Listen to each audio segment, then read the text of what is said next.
I have the green light from the organizers. My name is Sara. It's a pleasure to meet you. Today we will spend an hour together and we will discover some Italian territories. Of course, we cannot travel all across Italy in 1 hour, but we will take a journey to some representative areas. I would like to immediately welcome you, and I would like to say hello to the other people who share the same tasting. And let's move to the first territory. So we will start with the Veneto wine. And we go to Prosecco. We are in Conegliano Valdobbiadene, which is the most ancient historical part where Prosecco is made. Here we are in the midst of these green hills where soils are very special because they are marine soils with clay and limestone and marine fossils that make the wines very mineral. We are in northeastern Veneto. They are perfectly exposed to the sun and refreshed by the winds that come from the sea. And the winery today is Tomasi, that, like many, has a very long tradition and that starts making wine in the 18th century. So we are talking about many vintages behind the shoulders, and we should have the producer online. Am I right? Tomasi? No, oh no, we have no winemaker. So I'll speak on behalf of Tomasi. So the winery is very old, but they started with the third generation, a very innovative strategy. Gianfranco, the father, left the winery to Vittorio in 2007. They restarted, they recovered the old vineyards and gave a new lymph, a new innovative strategy. They have 6 hectares of vineyards, and for Prosecco it's a fairly small vineyard, because generally we have a much larger vineyards in the Prosecco area. So this means it's like having a little garden with attention to details. And what we encounter here is the most representative grapes of this part of Veneto, Glera variety, which until 2009 was called the Prosecco grapes, Prosecco variety, same name of the wine. What happened in 2009? The Conegliano Variabile area is a bit larger and is classified as the OCG. And therefore it is at the top of the quality pyramid. But there's a problem. If you grow Chardonnay wherever you are in the world, you can call your wine Chardonnay.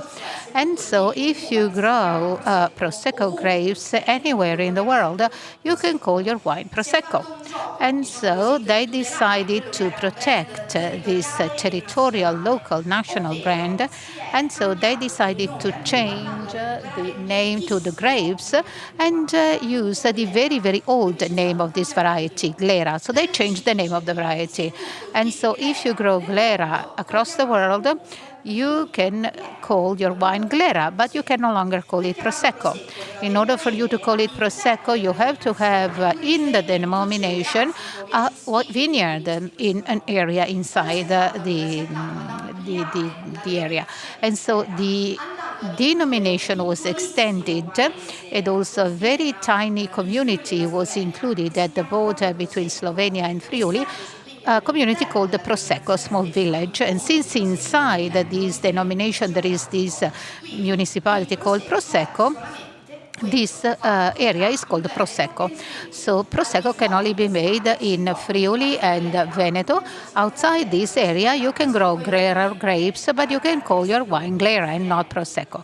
Glera is a semi-aromatic variety with a very good olfactory explosion, but also has acidity, which is another cornerstone, which is fundamental when we want to make spumante wines, sparkling wines, and it lends very well to the production of the Charmat method sparkling wines. It enhances the flavors of this Glera, thanks especially to this acidic profile. So Glera is the most represented variety in the Prosecco area, even though recently another grape, another variety was added, which is Pinot Nero. Pinot Nero is now part of the blend in case you want to make rosé Prosecco, which is essentially a new version of Prosecco. What we're about to taste today is just pure Glera. So this is a white spumante made of Glera oli, made with the Charmat method. So with the autoclave re-fermentation, stainless steel vat. So there's nothing else added. And this means to enhance and express the flavors and tastes of this very explosive variety. How long does Prosecco last? You must drink it today. It's the wine for parties, and not to preserve it in the cellar, just maximum 2-3 years after harvest. But its pleasure is it's very easy to drink. As far as pairings are concerned, you can use it at the beginning of a meal, a light aperitif, for instance, seafood, shrimps, maybe not complex seafood. And also pizza, why not pizza in some cases? So it's a nice wine, passe-partout, that can be drunk in a very convivial occasion. So let's taste the first wine. We find the classical color for this variety, this very mild greenish color. It's a cold color, the color of Glera. And if you sniff the wine, you can immediately find the semi-aromatic profile of Glera. Glera is called the semi-aromatic, and even though it is definitely aromatic. And the first nuance is the fruit, Kaiser pear in particular. The Kaiser pear is a very typical feature of this product that is very clear here. And then we have the other face of Prosecco popping up, the floral part that is in between jasmine, hawthorn, and small white flowers with some brushes of sage in particular. So pear,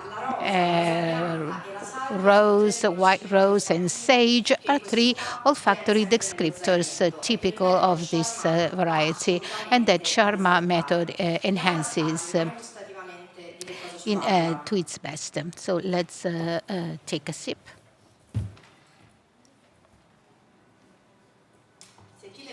So you can perceive that certainly the bubbles are fine. So Glera lends itself very well to Charmat method. This is an extra dry wine with residual sugar over 17 grams per liter. So it's not so much sweet, but soft thanks to sugar. And so we have this sensation of eating the pear is on the palate, and the finish of the sage, and the mouth remains clean and great. So we don't expect a very persistent wine, but a very pleasant and a very versatile wine that makes it beautiful in many occasions. So opening a meal with Prosecco is typical, and so opening this masterclass with Prosecco is in line with our traditions. Now let's move to the next territory. So we go across the border and we go to Emilia-Romagna, which is a neglected region. But actually, Emilia-Romagna is a pearl of viticulture. And we should talk even about Emilia and Romagna. They are part of the same region, but these two areas are very different. Different climate, different geology, different ampelography. And today we will focus on the area of Emilia, so the innermost part. We go away from the sea and move over towards Modena and Bologna. So the throbbing heart of old, ancient Emilia viticulture.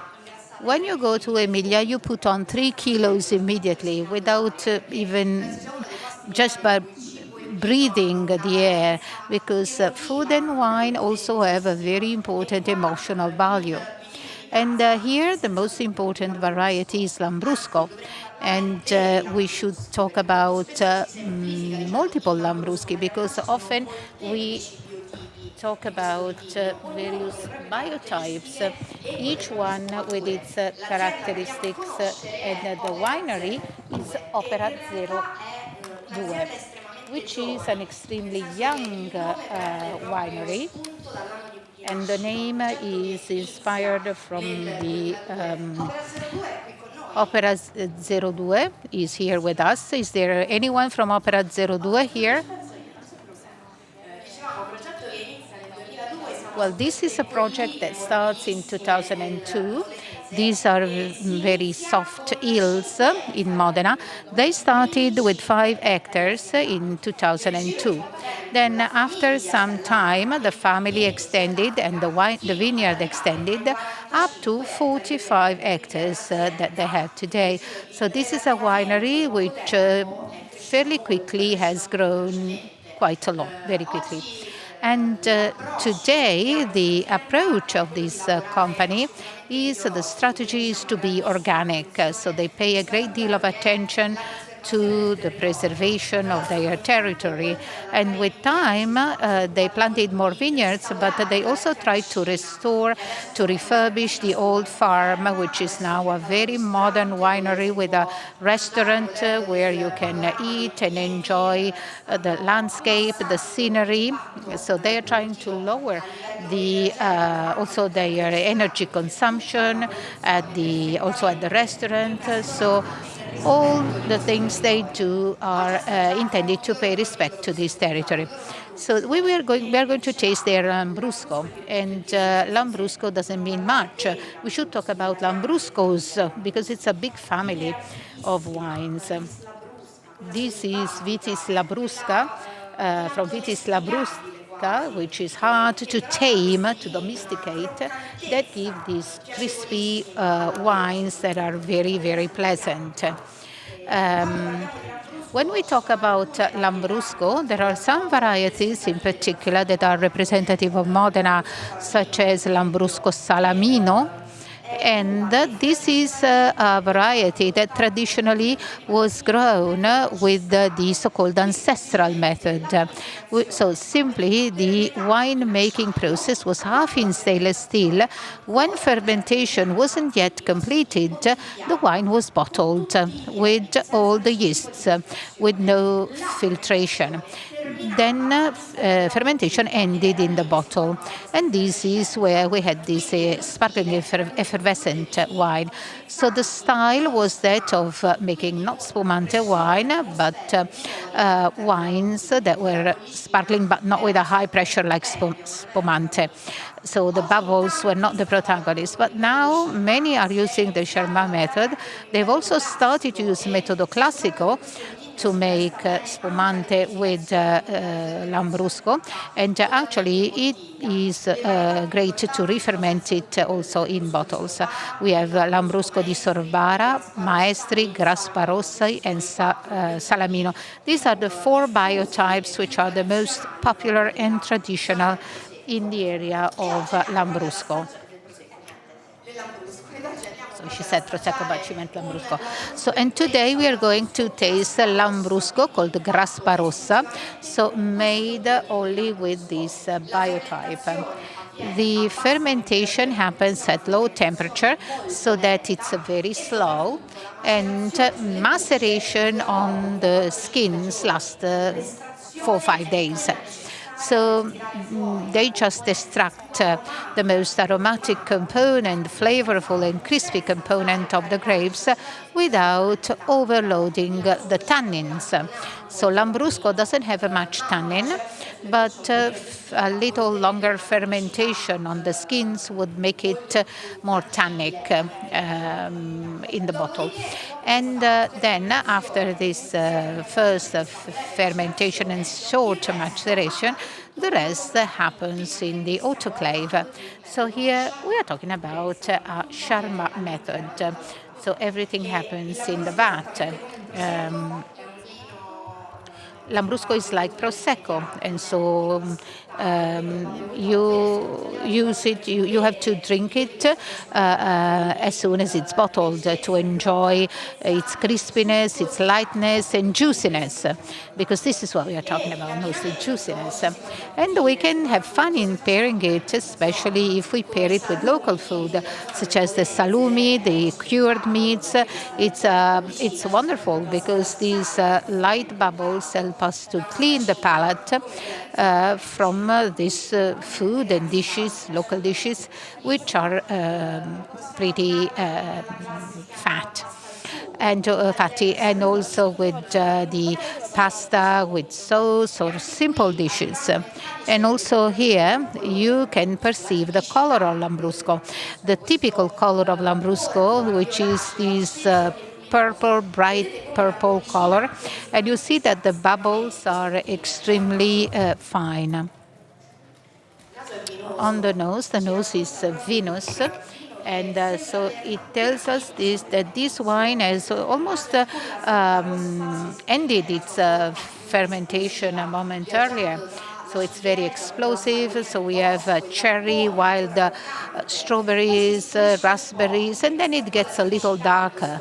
And this is typical of this Lambrusco biotype. And we get these charming notes, slightly ferrous notes, and spiciness, mainly black pepper. That is another characteristic which is pretty typical of this variety. Let's taste it.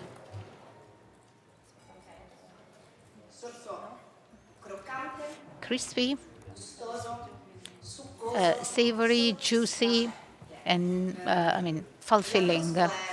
Lambrusco is a variety that is explosive. It's not just like a marathon, but it's like a fast run.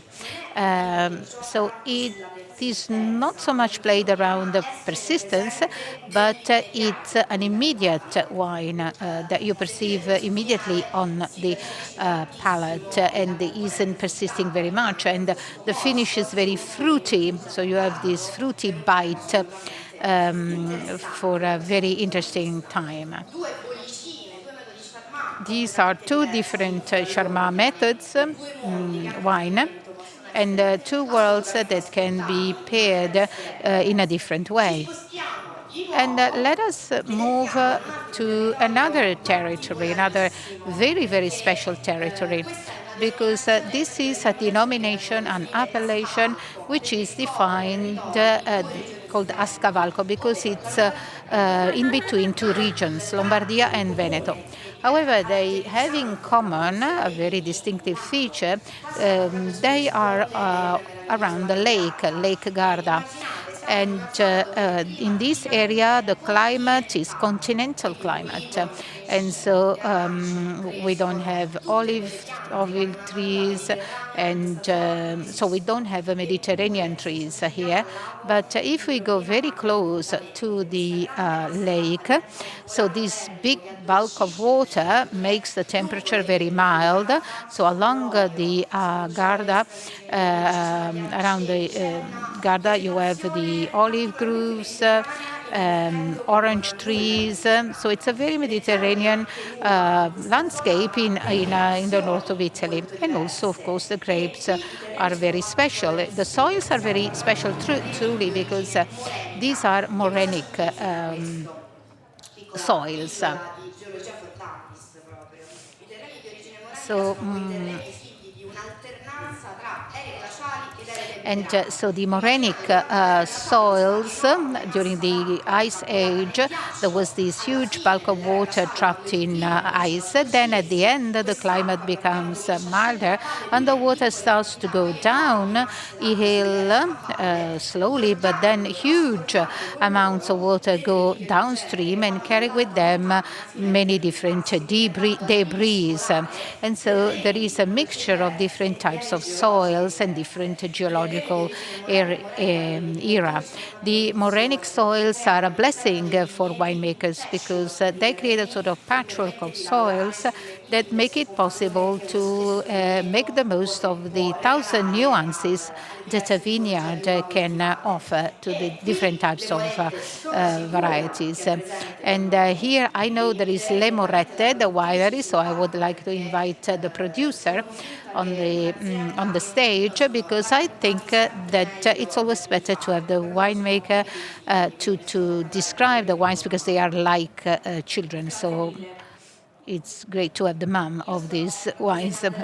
I am Valentina. I am the export manager of the winery. And so we export quite a lot in 25 countries. So we work a lot with Lugana. Fabio Zenato, my boss, is the president of Consorzio.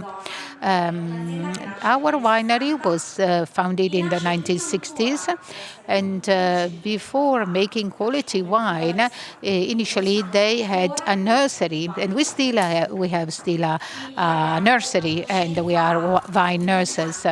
And so we have a very in-depth knowledge of Turbiana, which is our most important grape, which is a Trebbiano biotype that grows in particular in this area, which has that special microclimate, because in our area we have this Mediterranean. We are the area with the Mediterranean climate in the northernmost part of Italy. So Turbiana is perfect for this climate.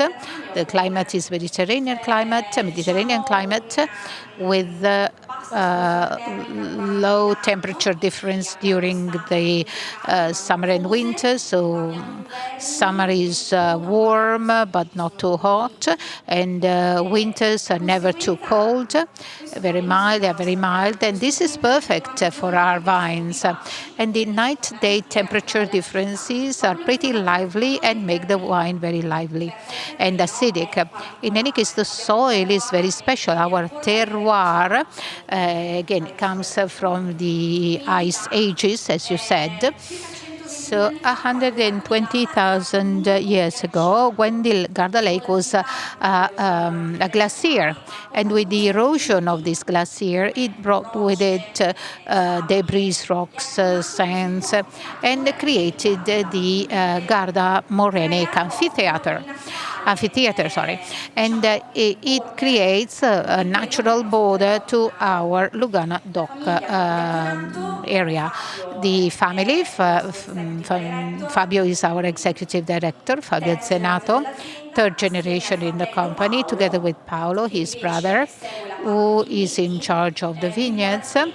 They lead the winery at the moment. And currently, the Zenato family is an historical family in the area of Lugana, and essentially, as I have said, we have this strong focus on wine, but we work in our territory with softness. I mean, our soil is special and requires to be treated very mildly, very delicately, because since we have this white clay, which is typical of Lugana dock.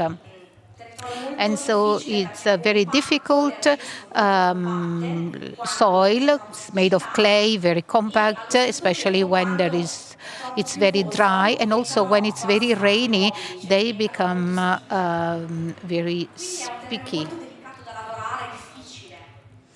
and so like quicksand.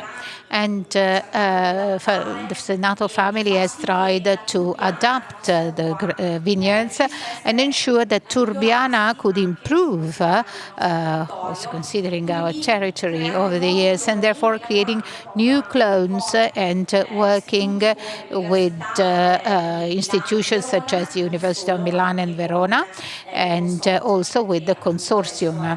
So much that now Fabio, the owner, is the president of the Lugana consortium. What are the characteristics of our Turbiana? Minerality, you can immediately perceive it if you sniff it. So now we have Lugana Mandolara, which was our most representative wine, our flagship wine. And Mandolara comes from mandorla, almond. So mandorla, almond, is because this is almondy finish. So the white clay gives this minerality and savoriness, sapidity. And here we have the best expression of it, because this is only aged in or kept in stainless steel, no wood. Fermentation for 3 months in stainless steel, and then we do the lees stirring, so the wine remains on the lees for 3 months to ensure an even more sapidity, more lingering sapidity. And then after 4 months from our harvest, the wines are put on the shelves. This is very representative because Turbiana is this. Because this is what Turbiana is. So Turbiana is stainless steel, is mild, easy drinking, and on the nose, I don't know if I can have a glass too. Yes, I have it on my table. Turbiana is this, as I've said, but also more than this, because we have many different expressions of Lugana, also Riserva, and also late harvest. It is a late harvest version. With Mandolara, we harvest wines in mid-September. This year it was a little earlier, but generally harvest for Mandolana is mid-September. But we can have also late harvest with Turbiana because the harvesting calendar is pretty long.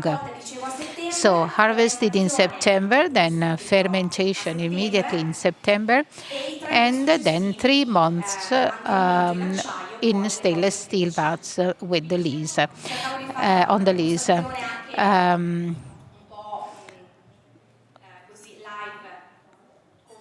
So I would like to taste it with you. This wine is very delicate on the nose. So we have green apple and also floral notes, white flower, white peach. And on the palate is very surprising, I believe, because the palate is always sapid. Delicate yet rich, with this lingering flow of minerality and almond, mild, sweet almond. So very versatile. It lends itself very well to all our Garda dishes. We have lake fish, trout. It's a perfect aperitif for Mandolara, but it's also perfect with risotto, with tench, with freshwater fish, and also fried freshwater fish. We also have the spumante version. But now we present Mandolara 2021 12.5 degrees.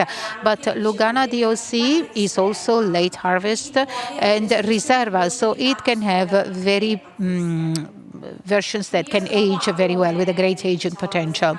So I represent the company, but I always very keen on underlying the beauty of Lugana DOC. that gives these wines, but also wines that can be kept in the cellar for 10 years and compete very successfully with the best French Chablis. Thank you. Thank you very much. Very well, let's continue. So after this refreshing sip of Lugana, let's move to another world. So we go over to Piedmont with red wines, and we go to an area which is less known because when we talk about Piedmont, we keep talking about Langhe.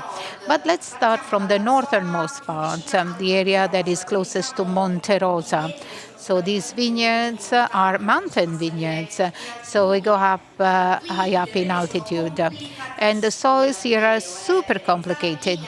So going to the vineyards, it means you have like black signs of volcanic eruptions, then the red of the iron ferrous soils, and also we have morenic soils, and these soils have been shuffled and reshuffled during the era. So the most important variety is Spanna, the Biolo, but there is also this Nebbiolo can be very different. There can be many different types of Nebbiolo.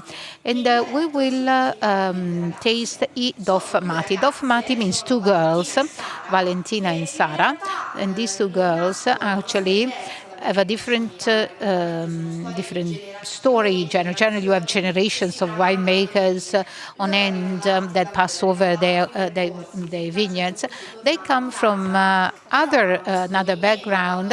They go back home to live their home, and they decided to revive and restore their vineyard. So it's a very modern story that works opposite to the parents of my generation. Generally, the parents of my generation go back to the went from the countryside to the city, but now we are going back to the countryside as next generation. So when we talk about the varieties in northern Piedmont, we have to mention Vespolina, which is a pearl, probably a genetic mutation of Nebbiolo, but with a very different personality, different traits. It has very good coloring capacity, and also the tannins are more subtle and mild than the overpowering tannins of Nebbiolo. And so the name Vespolina comes from the fact that wasps are very like it very much. During ripening, the sugars get very concentrated, and so insects are attracted very much by these very sweet grapes. And it has very interesting floral notes that we will discover later. It's very explosive. And it's rare to find it pure, because Vespolina has often been used in blends with Nebbiolo, most often, to just refresh let's say the darker sides of Nebbiolo. And so making wine with Vespolina is very interesting because it truly enhances the typical characteristics of these, let's say, neglected variety. And the Bona by Doffmati is just 100% Vespolina. Vinification is traditional, so steel and concrete. So concrete is typical of the old wineries in northern Piedmont, together with the large casks that are used for Nebbiolo. Spends 14 months in steel after fermentation and cement, and then remains 6 months in the bottle before being put on the market. And this wine has a very interesting aging potential, 6, 8, up to 10 years. And this can be paired with sausages, chili, and hamburger with sauces, and the color is very special. This very bright ruby red that tells a lot about the acidity that we will perceive on the palate. So very vivid, very lively nose with undergrowth tones, black currant, raspberry. So we have these mineral notes that are reminiscent of graphite. Then we have a floral note with the red rose and dog rose, and then a citrusy note. So you can perceive the tannins, but these tannins are very well balanced by hypersalivation due to acidity of this wine. So freshness is evident. We have this orange, the orange flavor and the citrusy flavor, especially in the finish with these notes of graphite and minerals with this very pleasant sapid note. So due to this acidity, we can pair it with a little fatter dishes and succulent dishes because of these tannins that can clean the palate very well. So it's not easy to try to find 100% Vespolina wine. And let's now go to the south of Novara, so we go down south in Piedmont to one of the most productive area of Piedmont, Monferrato, which with Lange and Roero have become a UNESCO heritage site due to these wonderful vineyards.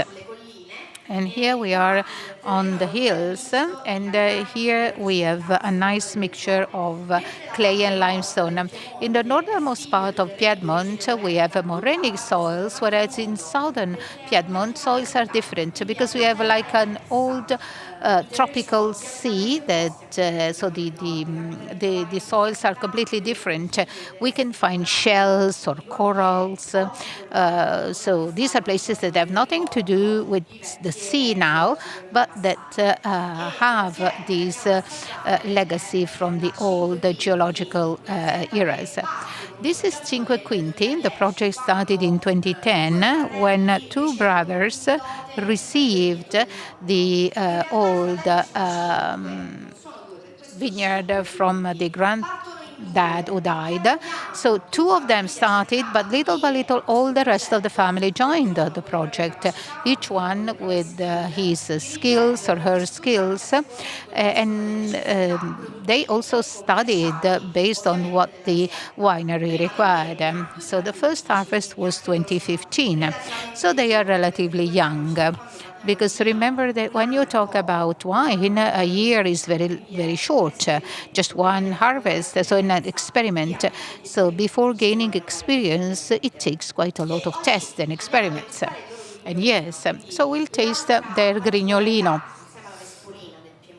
Together with Vespolina, Grignolino is another typical Piedmontese variety in the area of Monferrato and also Asti.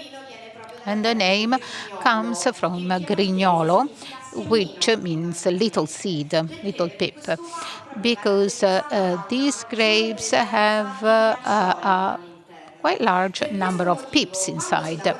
So when we work with Grignolino, when they are crushed, the grapes are crushed, we know that the pips contain quite a lot of bitterish tannins.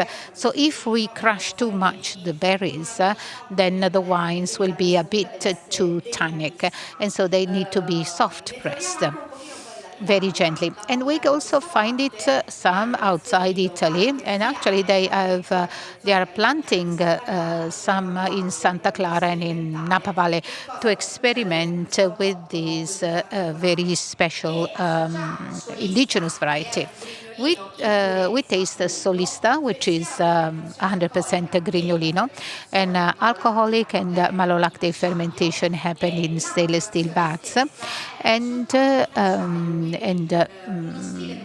So maceration is on the skins is very quick, and this is to enhance the traits of this wine. The wood would calm these traits down a little bit, but this is great with veal escalopes, with butter, or with some fish.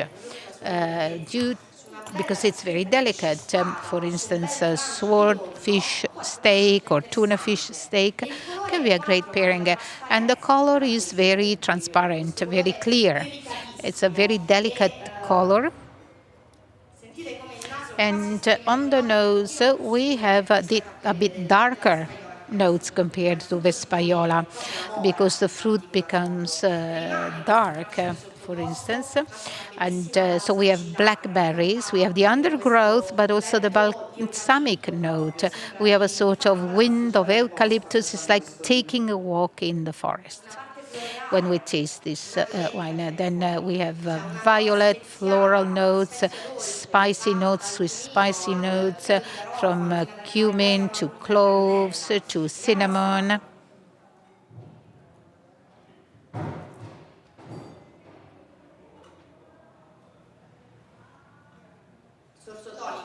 So it's very tonic, dynamic, and straightforward. So the tannins aren't the key cornerstone because it's fresh, it's immediate. So we started to have an interesting persistence, though, where we have these little paint brushes from the undergrowth, raspberry, damp soil, and the spices. So it's a very glutton sip. So despite the structure is quite strong, it's pretty easy to drink. So it's very easy to drink a glass. So due to these delicate mild tannins, it can be served a little colder, and so it can be served not necessarily at 18 degrees. At around 16 degrees, it can, I mean, you can enjoy it at best due to this very pleasant acidity. And now let's move to a completely different territory. We abandon Piedmont and we go to the other great wine-making region in Italy because we go down to Tuscany. And we go to the territory south of Tuscany, area of Morellino di Scansano. Here, Sangiovese is the protagonist, just like many other Tuscan appellations. But Sangiovese is a very versatile variety. We will taste two, and they are completely different. It's very eclectic. And it is Sangiovese can adjust very easily to the soil. Sangiovese can change its DNA depending on the paleoclimatic conditions where it grows. This is one of the warmest areas of Sangiovese. When we talk about Maremma, we talk about mare, the sea, the sandy soils, and sea breezes, sea winds. So we can expect to perceive some sea in the glass. And the winery is Podere 414, which is the number attributed to this small plot of land in 1960. And since 1998, here they make a Morellino di Scansano. They have 22 hectares scattered all across Maremma, which is a nice, a great pristine area with a typical Mediterranean nature forest. And here they work with organic farming, and also they do very little filtration. They minimize the use of chemical substances to let the wine express itself naturally. And here we have Sangiovese, which is the most widespread variety in Italy. Where you plant it, it grows. It can perfectly adjust to different soils, different microclimates, and also it has a great capacity to adjust, but it changes completely its face depending on the soil. So if you taste a Morellino di Scanzano, Mobile di Montefalciano, Brunello di Montalcino, Chianti Classico, all the different types of Sangiovese means drinking completely different wines. And they come from territories which are very close by, but this is the great wonder of this variety. So I said this is the most widespread variety in Italy, but certainly it's a cornerstone in Tuscany. And actually the main denomination in Tuscany includes Sangiovese. Today we will taste a blend. 85% is Sangiovese, and the other varieties are local varieties, Ciliegino, Colorino, and Alicante, typical of old Morellino, with a small addition of Syrah. When we talk about Sangiovese, we talk about two families, Sangiovese grosso, large, and piccolo, small. In this case, it's grosso, large Sangiovese. So the skin is very thick and the berries are very small, despite it's called grande. And therefore, we have a maximum extraction of Sangiovese. Vinification happens in cement tanks, and fermentation is done only with wild yeasts, so no selected yeast is selected, and maceration on the skins for 15-20 days to have the maximum extraction, and then it's aged in large barrels for tonneau. So longevity is long, 10-12 years, and according to me, it can be paired with a Fiorentina steak, or even better, the maremmana, which is the cow maremmana, the maremmana cow eats the herbs and the grass that grows close to the sea, and this meat is very special. Very particular. So the color is the result of this blend, because we have the ruby color of Sangiovese, but Syrah, Colorino, Cannaiolo have added colors, a color that Sangiovese doesn't have. Like Nebbiolo, Sangiovese is a variety that doesn't have great color, and this has penalized these grapes.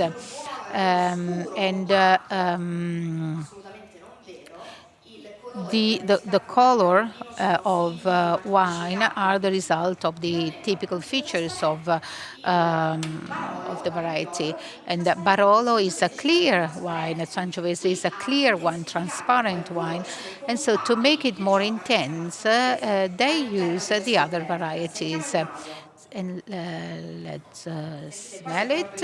Here you can definitely perceive the explosion of Morellino. Morellino is the warmest version of Sangiovese, rich, summery, powerful, alcoholic, because here the temperatures are pretty high, and so the grapes ripen very quickly. So we have these explosive flavors of the Mediterranean trees, like juniper, myrtle, rosemary. We have the balsamic notes of rosemary. And then the marine sensations. We have this iodine minerality, these salty tones that are reminiscent more of clay than graphite, as we had in the previous wines. And toasty notes, some leather. So it's a powerful, explosive wine.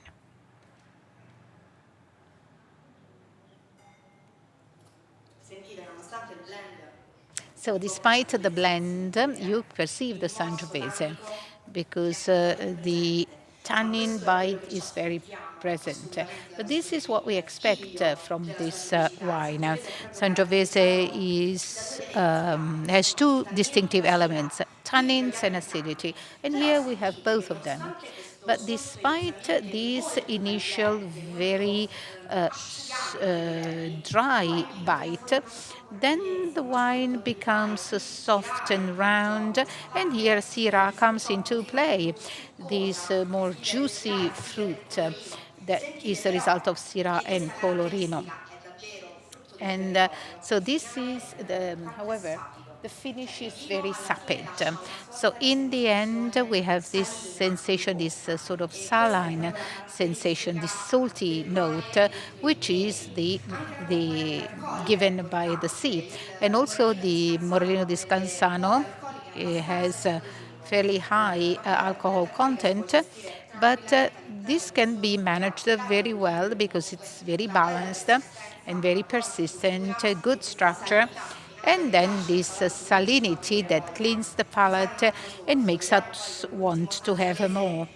And then we will see the difference compared with the last Sangiovese, compared to this one.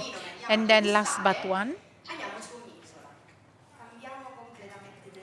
we go to an island and we completely change because that's a territory with full of charm and tradition that has always been pretty isolated, and this enabled them to protect some of the most ancient traditions of the Mediterranean Sea. I'm talking about Sardinia. We are going to taste the Cannonau di Sardegna. Cannonau is the prince of the red wines of Sardinia. And we go to a beautiful area of Sardinia because we go in the northern part, area of Anglona, overlooking the Gulf of Asinara. So we have the most beautiful beaches in the world where you would like to spend your holidays. But instead of having umbrellas to protect you from the sun, we have the vineyards that enjoy a beautiful landscape. So the northern part of Sardinia is, I like to say, violent, because we are on a highland of pure granite. So it's as if you walk on a marble floor and you wonder how can the vines plant the roots there. But the vines are, so these plants are very tough. And here temperatures are high, and so we need varieties that can withstand dry weather and drought. And another key element is wind. We have a constant wind. This is one of the most windy areas of Sardinia, and this wind is a guarantee of having no rot, no molds, because when you have high temperatures, you can have also high humidity, and the risk is that humidity penetrates the berries and then turns into rot, into mold. On the contrary, it's like having this very warm, you have these warm winds that dry the grapes, that make them very healthy, despite this very hot, boiling climate. And the winery is the Addis. I think, do we have anyone here from the Addis? We have a connection. Is he present here? Is someone present here from the Addis?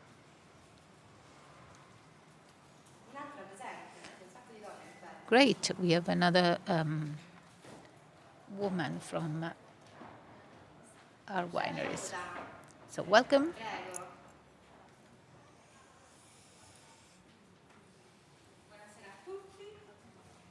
So good evening, everyone. Naomi De Addis. I am the enologist and owner of the winery, together with my sisters. So we are a winery all made of women, and my father founded the winery in 2000, who restored a vineyard that was abandoned. We are in Anglona, so in the north of Sardinia. And my father saw this territory. We were growing wheat. Of course, we keep growing wheat too. But he said, no, this is more an area for vineyards. And so we checked. and my father checked too, and I joined after. I was very little, and so my sisters are even younger. And so we saw that the monks already were farming the vineyards, so the vines for the wine for the mass.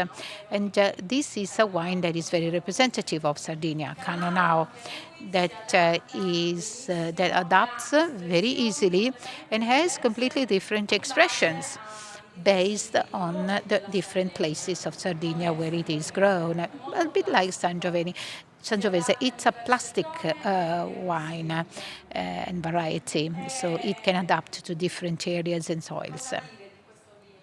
What else can I say? Well, I can say that this is 100% Cannonau, 2016. It was fermented in stainless steel vat, and then it was put after 20 days of maceration on the skins.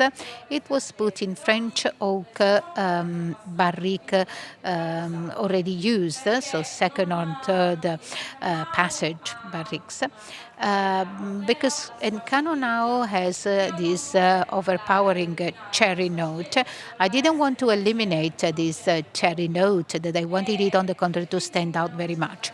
And so if you use an old barrique, you wouldn't kill this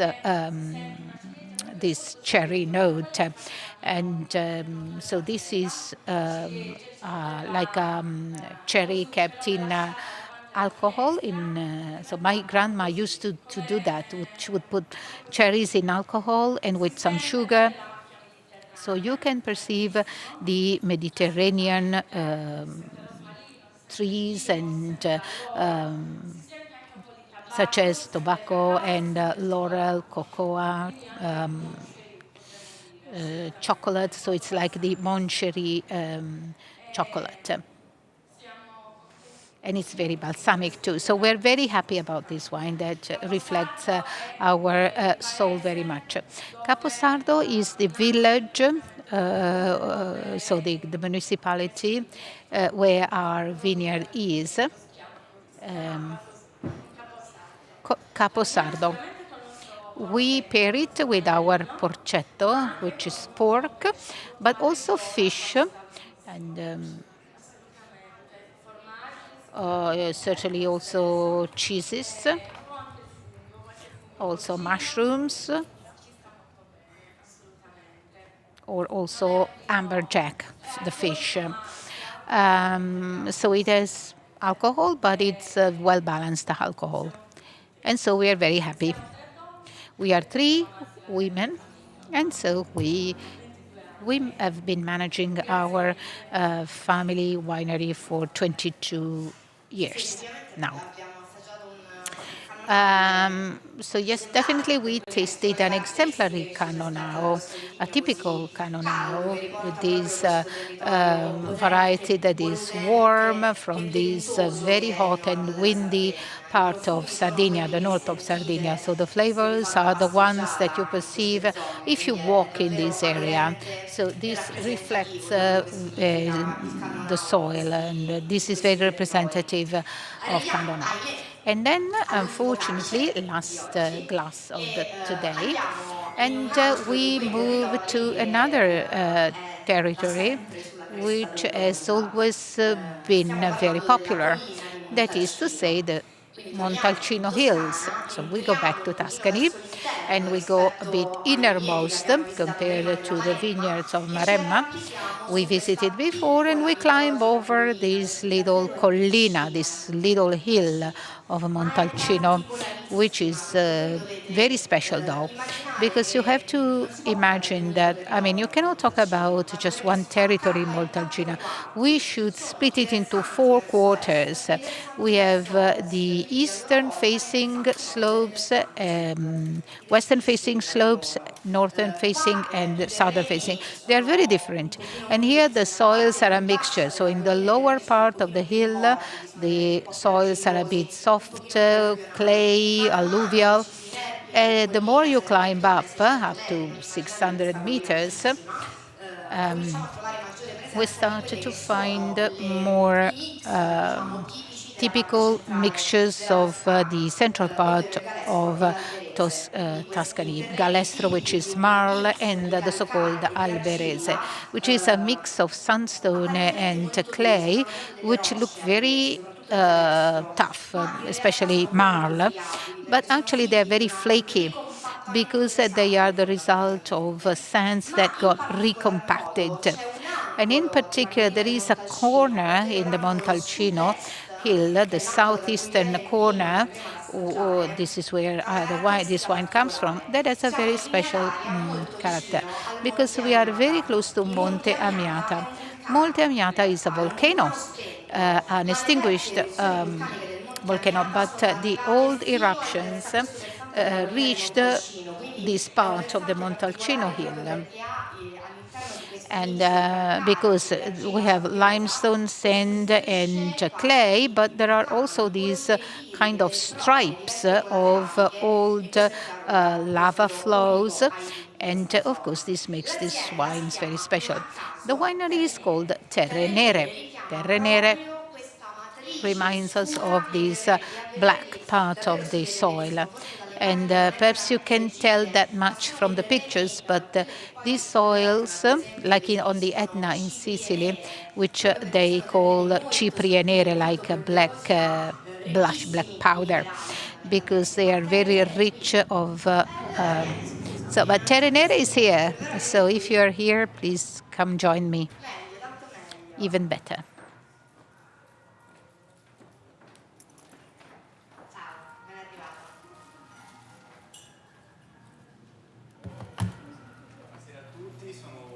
So good evening, everyone. Federico Vallone. I am the owner of Terre Nere, of the winery we are talking about at the moment. And the winery was founded because of a dream of my father, because initially we was always had a very close connection with the territory, with our territory. Also, my grandfather, my grandmother have always had this very strong love for this territory, even though at the beginning they had just 1 hectare of vineyard. But then my father decided to grow this and nurture this dream, and first he bought 15 hectares in Montalcino, in Castelnuovo dell'Abate, which is southeast southwest slope. Then the vineyard was planted the first 3 hectares in '97. Then we extended it by. So in total we have 10 hectares, 9 hectares Sangiovese, and 1 hectare Cabernet Sauvignon. That, on the contrary, but that we recently eliminated to replace it with more Sangiovese. And as she said, this soil is very special because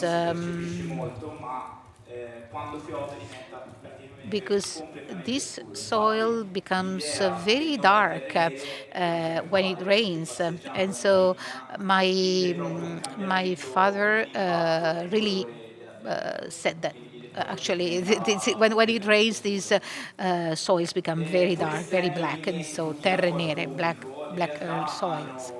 And in any case, there are very distinctive characteristics in these 10 hectares. And for each vineyard, we have a name.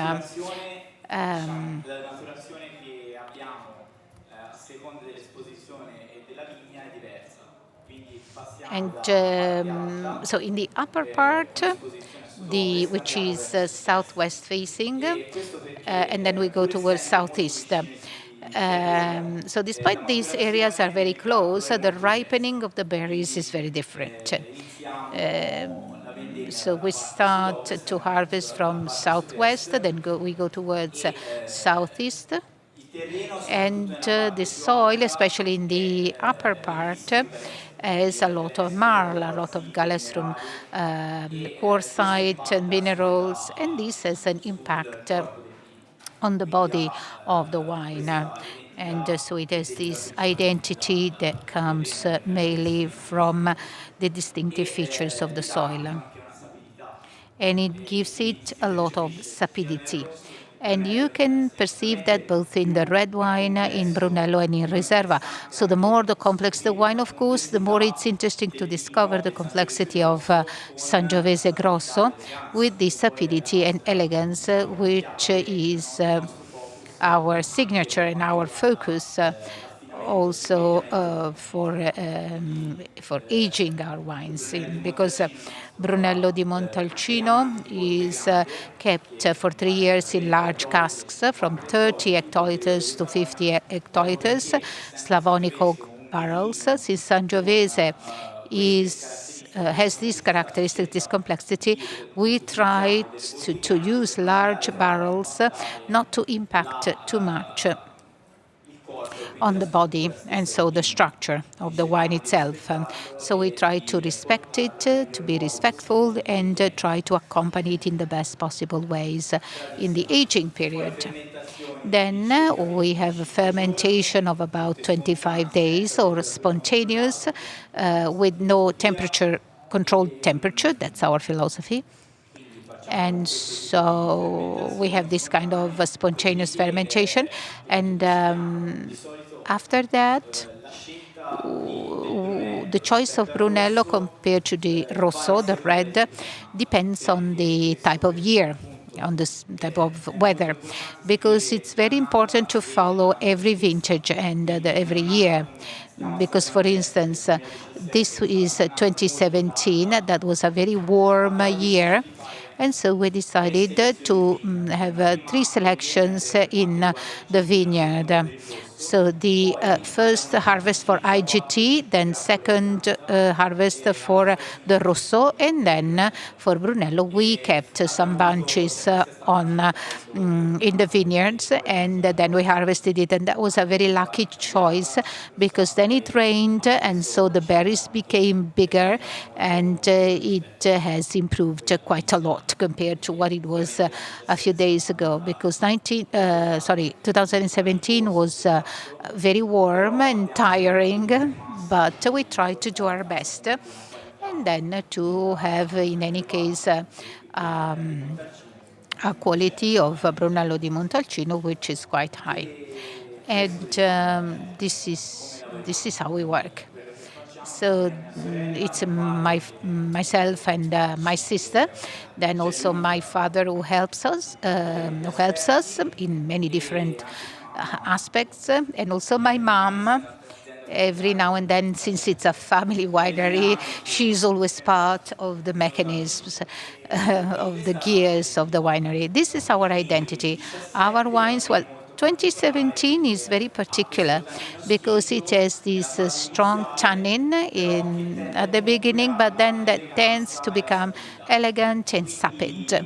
And so I would say powerful tannins, but then that ends with elegance and sapidity that reflects our territory. Very well.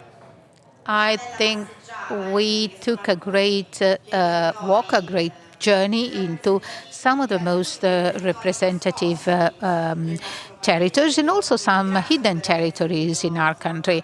I'd like to thank you very much for accompanying me, for coming with me in this journey. And I wish you a nice afternoon and more interesting tastings here in Milan. Thank you.